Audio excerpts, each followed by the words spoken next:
Zarean zehar 338 honetan, pasaren programa egin nuen bezala, bideojokoi buruz hitz egingo dugu tartetxo batez, azken asteetan eta azken egunetan, berri asko egon direlako bideojokoen munduan, ospatzen ari da Summer Game Fest ekitaldia, eta horretan pasaren programan komentatu genuen State of Play ekitaldiaz aparte beste aurkezpen batzuk izan ditugu. Eta horretarako irudian ikusi dezakezuen bezala, hemen daukagu Gaming Roomeko Gaizka Carmona, arratsaldeon. Arratsaldeon Iñigo Zendino. Bueno, pasan programan uste dut ez genuela komentatu sakonez zeri buruz dijoan Summer Game Fest hau, kontu azkenean da eiruaren ordezkoa dela, ezta? Basikoki bai, hau da, jendeak izatez gazteleraz esaten duen no E3 honetan ari gara orain, Summer Game Fest honetan, eta izatez da hori, eirua ordezkatzera etorri den ekitaldi izan ere urte honetan eirua ez da ospatuko, eta suposatzen da hurrengo urtean bueltatuko dara formatu hibrido bategaz, baina ez dakigu oraindik zer esan nahi dauan horrek. Orduen momentuz dekoguna Summer Game Fest da, eta horretan ari gara. Egin diren aurkezpenen artean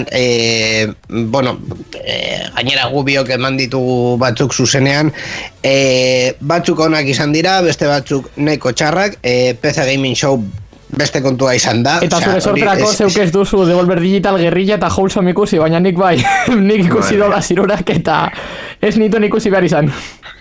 Iruzkinik ez.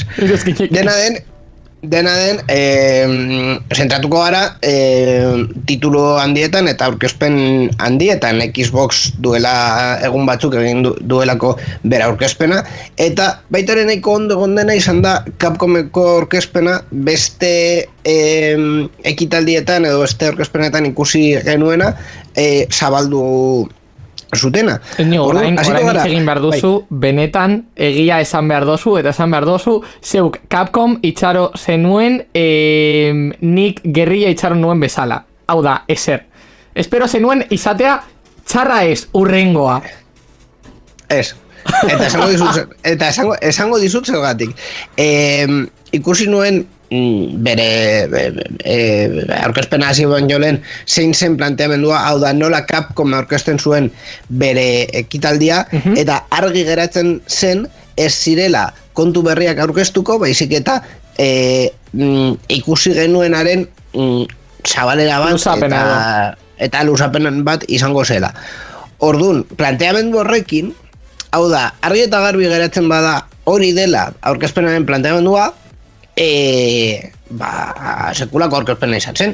Eta gainera bukatu zuten oso altu, oso altu. Bai, eman ziguten justu esan zutena, eta ez gehiago. Zuzenean, bai. Nik zabalduko doda hemen, aurkeztutako jokoak Xboxen, bereziki, desatzen jatalako, eta deko guzelako Gaming Roomeko gidoian, osea, tal cual. Komentatuko ditugu batez ere izen handiak, bale? Aurkezpen asko dira eta joko asko aurkeztu dira, baina zentratuko gara ziurrenik publiko orokorrena urrengo hilabetetan ikusiko eta jokatuko duen, bale? Az gaitezen. Venga, aurrera. Hasiko gara Minecraft Legendsekin, ikusi dugun joko berria, Minecraften titulu obvioa badiru dire. Aurkitu dugu, atal grafikoan aldaketa nabari bat pasatu gara pixel art oso markatu horretatik, kubo oso markatu horietatik, agian low poly batera edo antzeko zerbaitera, norbaite korrela ditu nahi badau, eta ez dakigu zehazki ziren inguruan dioan joko hau, baina ikusi dugu nahiko PvE ikusiko dugula, eta agian Battle Royalen bat, edo zer itxaron duzuzuk Minecraft Legendsen inguruan, Inigo? Imaginatzen dut izango dela, PV esan duzuna, mapa edo entornoaren kontrako joku bat, non sakonduko duten Minecrafteko enemigoetan edo lore, esan dezakegu lore horretan, basikoki akziodun joku bat emateko. Herobrine espero duzu, Herobrine espero duzu. Zer? Herobrine espero dozu. ez dakit zer den hori. Inigo, Minecraften lorearen inguruan, zer da Herobrine? Ideiarik ez. A ber, ni suposatzen dut, hori izango dela, hau da, pertsonei berriak eta enemigo berriak jarriko dituztela, baina ez dakit zeintzuk diren Minecrafteko... Inigo, falta zaizu YouTube 2012. Falta zaizu YouTube 2012. Falta YouTube 2012an ikusi eta jokatu nuen Minecraft asko, baina ni egiten nuen esplorazioa, eta nire etxea, batez ere minerak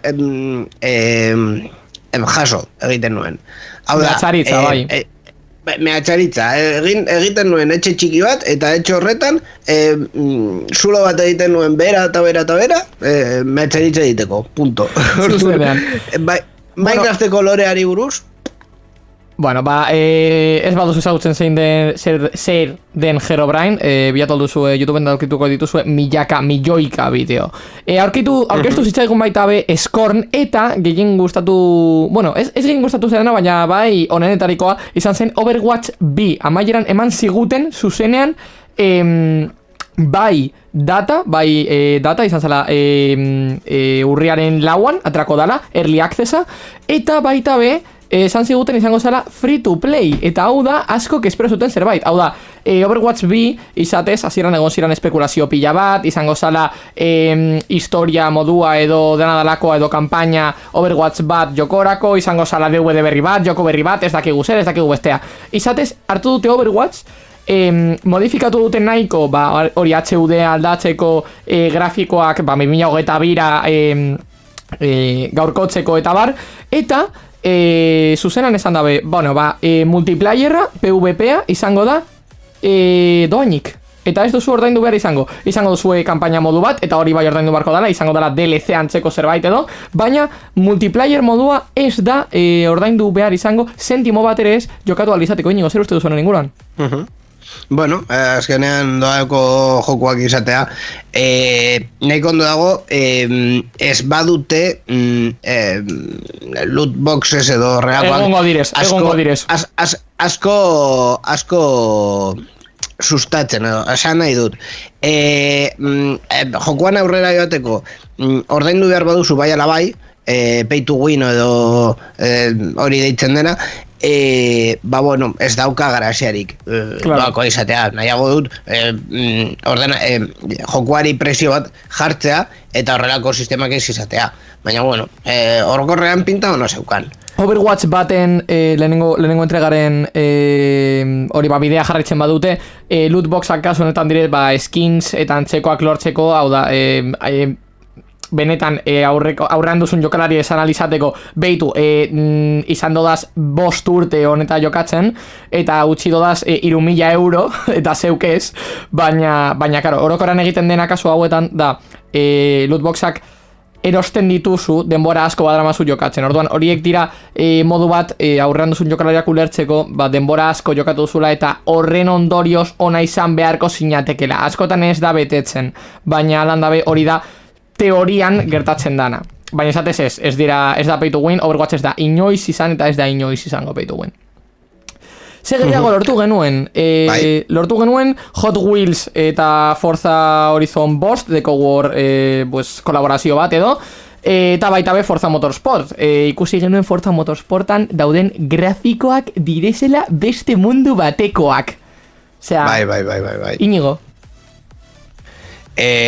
Bueno, Forza Motorsporten grafikoak inoiz ikusi ditudan grafikorik onenak izan dira, así brutalak. Zer gehiago lortu genuen? Bueno, bai, Hollow Knight Silksong, let's go! Amaieran guztiok espero genuen jokua, Hollow Knighten bigarren entrega, hasi nintzen ni pizkato jokatzen, gero geratu nintzen hauz gabe, baina totally worth it, esan behar dugu. Bigarren entrega hau, arazo bakar bat izan zuen jokonek. Gameplaya erakutsi ziguten guztiok espero genuena, animazioa eta bar eta boss berriak eta metraje pila bat izatez. Minutu batean metraje pila bat. Baina ez dugu datarik. Eta ez digute eman, eta ez digute esan noiz emango diguten. non dago nire data, non dago Silksong. Baina, bueno, gutxienez aurkeztu da, eta honek esan nahi du, Xboxen sare sozialetara adi egon behar zariela, hori jakiteko data ateratzen danean. Izan genuen baita be Gulong Fallen Dynasty, eta Personaren bideokoak agertuko direla, aterako direla, hori, kontsola berrietarako, PlayStation 5 eta Xbox Series X eta S, eta baita be Diablo Lau. Hau izan zen nahiko hori barregarria, izan genuen momentua. Izan ere, geneukan txatean, Diablo sagaren fan absolutua den pertsona bat, Edu, izan zala, un saludito para Edu, ez da euskaraz hitz egiten. Eta ikusi genituen animazio pare bat, eta gero nahiko gameplay, eta gameplay ikusi genuenan Eduk esan zuen Blizzard mesedez ikasi urrengo Diablo egiteko, ikasi honetatik, ez dakit zein titulu den, baina ikasi honetatik, eta zein za titulua, eta bapatean Diablo Lau, tal cual. Eta orduan, hasi ginen barrezka guztiok, eta Edu modo esperaki. Orduen, izan zen nahiko barregarria, eta nahiko momentu oso polita. Zer gehiago izan genuen Pentiment, RPG moduan, eta medieboan oinarrituta, eta baita be, agertu zen Hideo Kojima, bideojoko berria Hideo Kojima, ez. Hideo Kojima izan sortu dau kolaborazio bat Xboxekin, eta bere joko berriak, edo bere fumada berriak, hau dira gaizkaren mobidak, Hideoren fumadak, ez dira mobidak, ja dira fumadak. Orduen, errekuntzak nahi baduzue. Orduen, Hideok izango du kolaborazio bat Xboxegaz, bere urrengo jokoak ateratzeko Xboxekin, claro. Eta zer esan nahi dagoenek, segurazki izango dugula Play It Day One on Xbox Game Pass, Hideoren urrengo joko guztiekin. Gaur arte izan zuela kolaborazioa PlayStationekin, Sonyerekin, eta adibidez Death Stranding aterazela PlayStationerentzako eta ordenagailuarentzako urte bat geroago edo urte terdi geroago. Orden orain ziurazki gertatuko da, aterako direzela era simultaneoan edo pizka bat geroago PlayStationentzako. Baina ziurazki izango ditu Kojimaren fumadak Xbox Game Pass Day Zero. Así que nahiko ondo. Eta azkena, Javiri asko gustatu zitzaiola, un saludo para Javi también, izan zala Starfield, hori unibertsoa esploratzearen bideojokoa, eta, hori, niri izatez ez zaizkitazko gustatzen bideojoko mota hauek, baina egia esan behar da, eta bideojoko honek pinta oso ona deko batzen dituelako bideojoko asko egite dutena, hau da, nik ikusi dudaz askotan, unibertsoan zehar bidaiatzeko hori bideojokoak, hori nabeekin eta bar, eta ez zaizkit gehiagi gustatu. Baita ben No Man's Sky, eman barrio dara zeakera bat, baina izatez hasieran ere ez zitzaidan asko gustatu. Eta baita be Idle, edo sortzaileak, bideojoko sortzaileak, non adibidez sortzen duzun ordenagailu bat, edo zoo bat, edo dena darakoa, eta kasu honetan izan daiteke baita be nabe bat sortzarena. Zer egiten da bideokonek? Batzen ditu 3. Orduen, izan alko duzue posibilitatea sortzeko zeuen nabea, hau da literalki fumada absolutua. Osea, sortu alduzue zeuen nabea nahi duzuen diseinuagaz. Baina personalizazio maila da Death Strandingekin egin alduzun berdina paketeak hartzerakoan atortu zula alde batera, bestera kilogramo gehiago gutxiago honek alzaitu desestabilizatu edo antzekoak, aldozu sortu zeure nabea, joan unibertsuan zehar eta heltzan zerenan planeta batera egin zeure misioak eta guzti. Osea, hau da fumada absolutua eta gustatu jat pila bat, literalmente.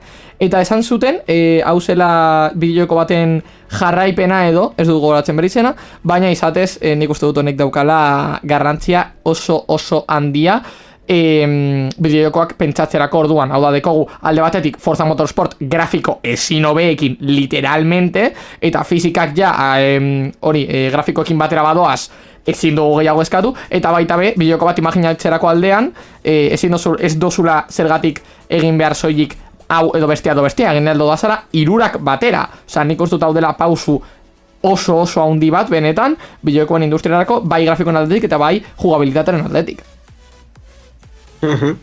Eta hori zen gutxi gora bera Xboxen aurkezpenean ikusi genuen, ezta? Bai, gutxi gora bera, hauek izan ziren garrantzitsuak, izan genituen ere beste joku batzuk, Kokun adibidez, zeukara pinta nahiko ona, baina indien aldetik, zen hori, eta ez 3A jokoak. Eta hauek izan ziren garrantzitsuenak. Niri galdetuko bazenit, esango nizuke Diablo lau, Forza Motorsport obligatorio, Overwatch bi saiatuko naz, saiatu ez, barkatu, probatuko dut, atratzen danean, izatez izango darako free to play, eta Hollow Knight Silksong, orduen nahiko ideia onak ditugu hemen, eta benetan Xboxek pasadan urtean eiroarekin egin zuen bezala zehazki, hartu du Summer Game Festa eta altxatu du, baina guztiz. Ez dakit aipatu duzun Street Fighter 6a. Ez, egia zan State of Playan izan genolako eta baita Capcomean. Begira, ez nuen gogoratzen. Capcomeko orkozpenean, espero genuen Street Fighter 6ari buruz gehiago ikustea. Eta esan agertu, bai.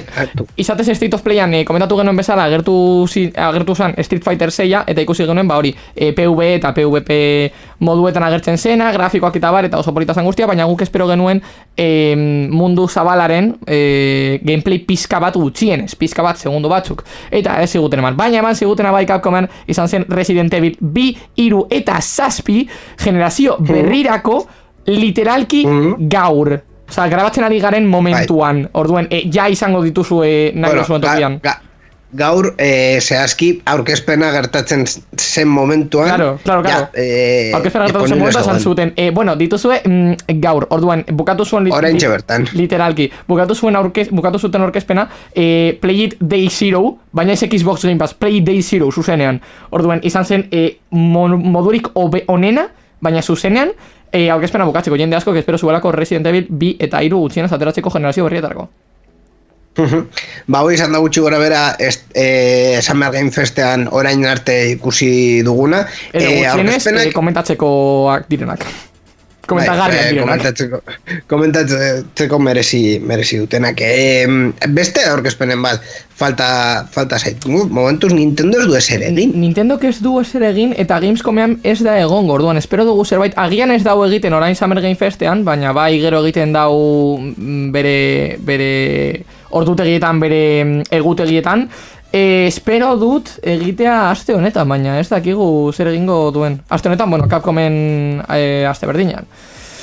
Espero izango dugu, eta zerbait nahi baduzue jakin badakizue, twitter.com/euskadigital.